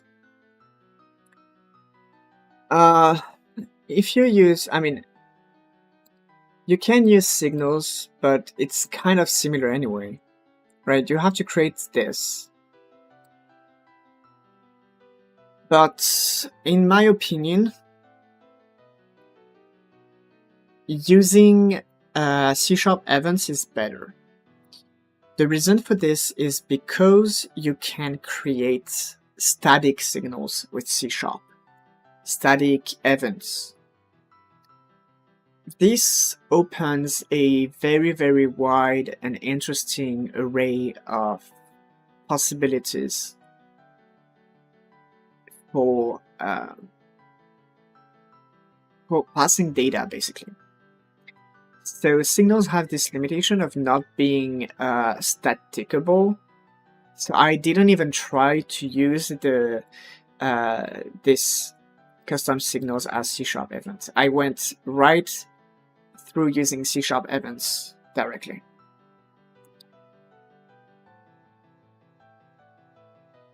Did you actually ask something different after that? I don't remember. Custom signals. Then we had the crash. Unpressed name, built-in signal. Yeah, I think we're good. So I'm gonna go through a little bit of my history of comments because someone talked about C#. And I'm gonna check that because maybe there was not really a question, but kind of something. Let's see. Okay, I'm gonna read that here. Just stop commenting out random lines until the diagnosis was wrong. I'm doing this kind of hard mode by following along in C#, and then a game object singleton solution I found for C# was making the game refuse to load. Luckily, like with most issues, the singleton page and Godot documentation is a solution for some work. There's been a fun layer of problem solving to mentally translate what you do in gdscript to C#, even if it might become increasingly more of nightmares. The tutorial goes on. Thanks for it. So, yeah.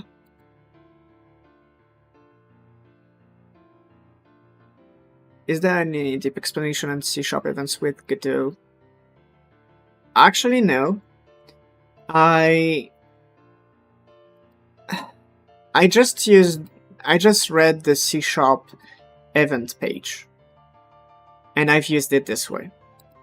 Maybe we can try to go to my project. Regarding, yeah, we're gonna go to the prototype I made. Because we will find the two things. We will find both the events and the singletons, I think.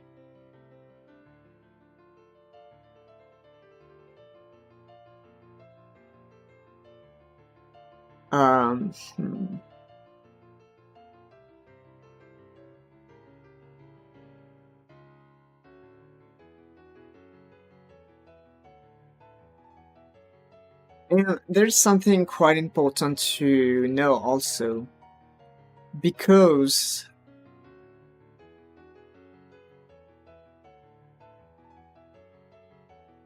we have static events now. I mean, because C# has static singletons. No, sorry, static signals.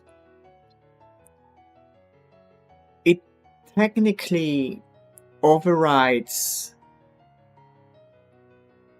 the need to make singletons in a lot of situations. It is a good opportunity for you as a YouTuber to make those. I don't know, because I didn't even look for those, so maybe they do exist. I just didn't try to seek for those.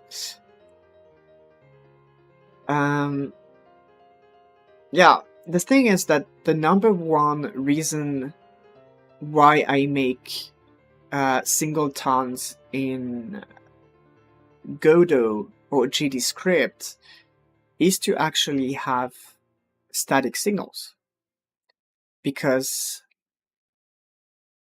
signals have to be attached to a node, and more than that, they actually can be static altogether. Are you okay, Godot?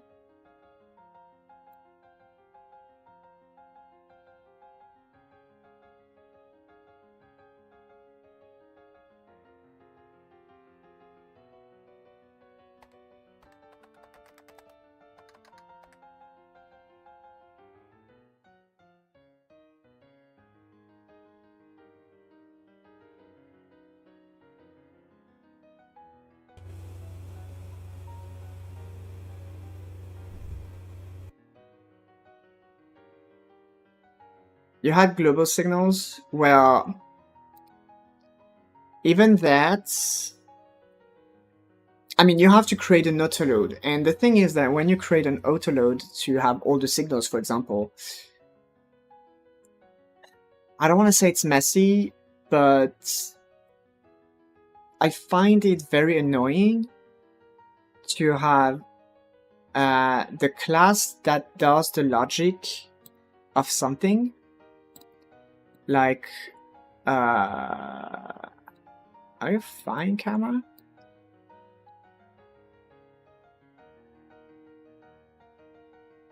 Oh yeah, anyway. To have the class that does the logic of something and having the signals somewhere else in an autoload somewhere, and having to jump between two files to work on the same thing, that seems slightly annoying to me. Okay, what about the camera now?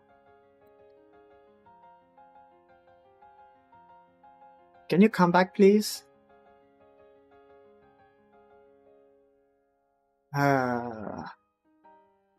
Wasn't annoying for you? Yeah, well, that's kind of personal thing, I guess. But yeah, having the signals work with, I mean, having signals to be forced to be put in an even boss, it just creates signals and that's all. I don't know.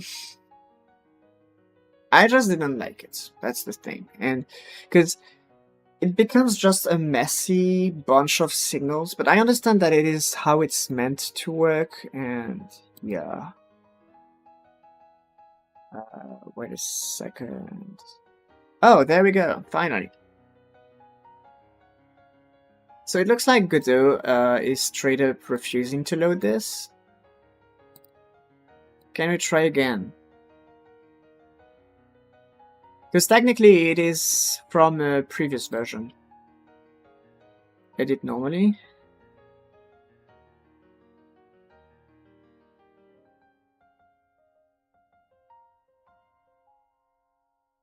So it's kind of updating to the new version.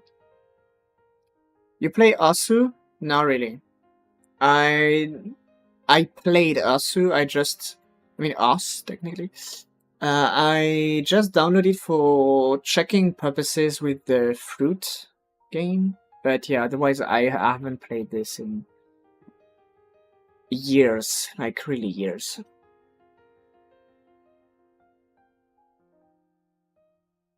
How much BP? I can't remember. That was like I'm gonna say more than 8 years ago.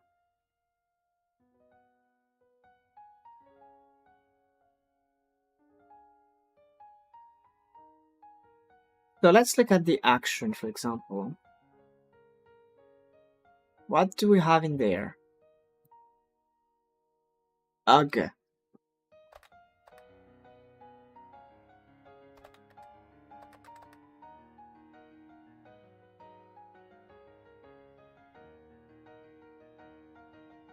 Oh, I did my... You have your own skin? I remember that back in the days I did my own skin as well.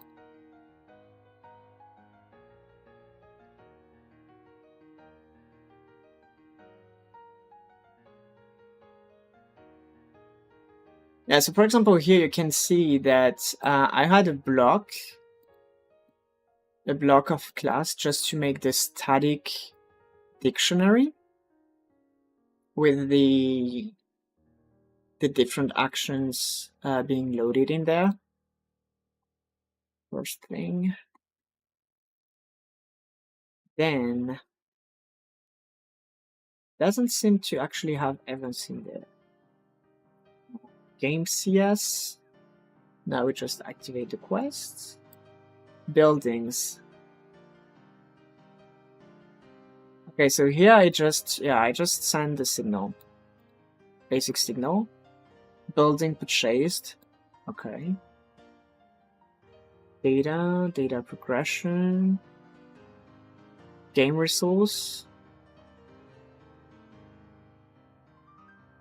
Here we have resource updated and resource created. So here, yeah. Here, for example, I'm creating a resource creation event. Did I actually define this somewhere? Yeah. Okay, right here. So for example, here I defined a kind of blueprint for the arguments of the event, which is then passed. So you have the game resource used and the quantity. So let's say 10 water, 10 wood, and then you can send this here as an argument. But singleton, actually I think I didn't make any singleton in C# here.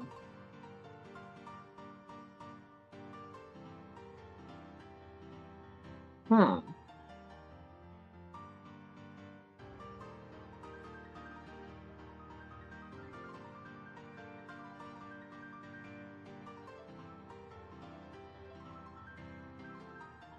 So yeah, anyway. I think I did singleton somewhere. It's kind of game? Yes, game. Game is a singleton. Okay. So yeah, singletons are very different.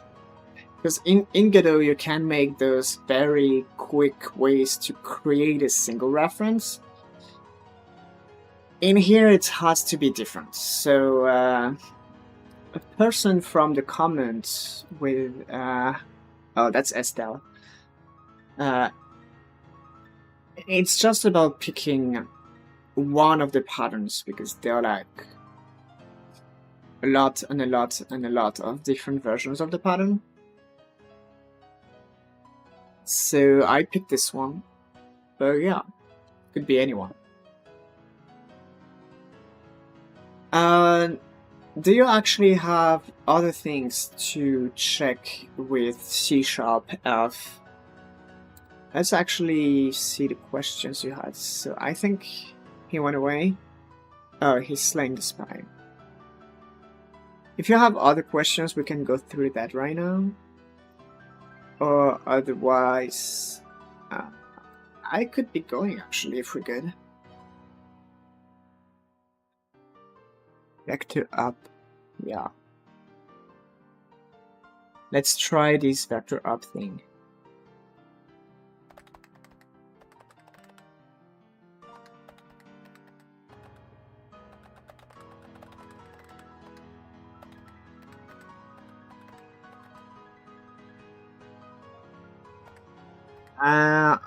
Yeah, it looks like it.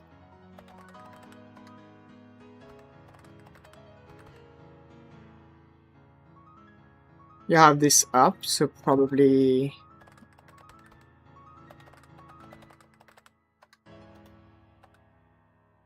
Down, infinity, left, yeah, 1, right. Okay, so basically I think that's just the new vector 2. Can we normalize?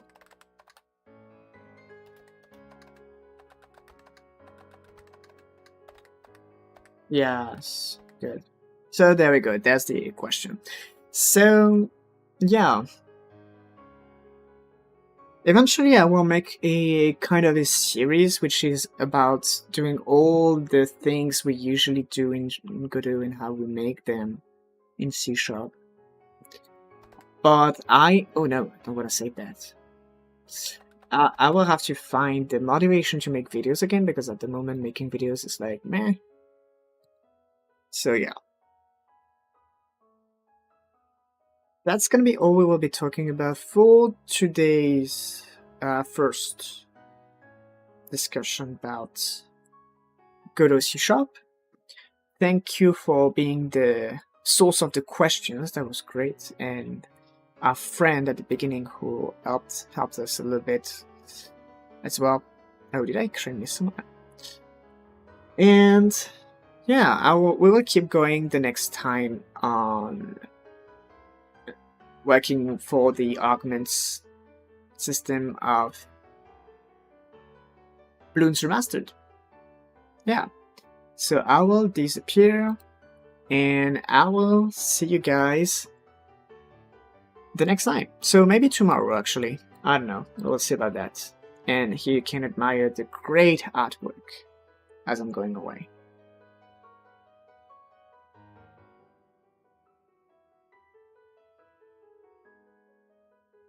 And yeah, also I didn't realize that, but when I scheduled the stream, I completely forgot that I should be on the tabletop RPG as every other Monday, but yeah, I forgot so badly about this. This afternoon I was preparing my stuff, and then I was like, meh, wait, I have a stream tonight. I felt kind of stupid.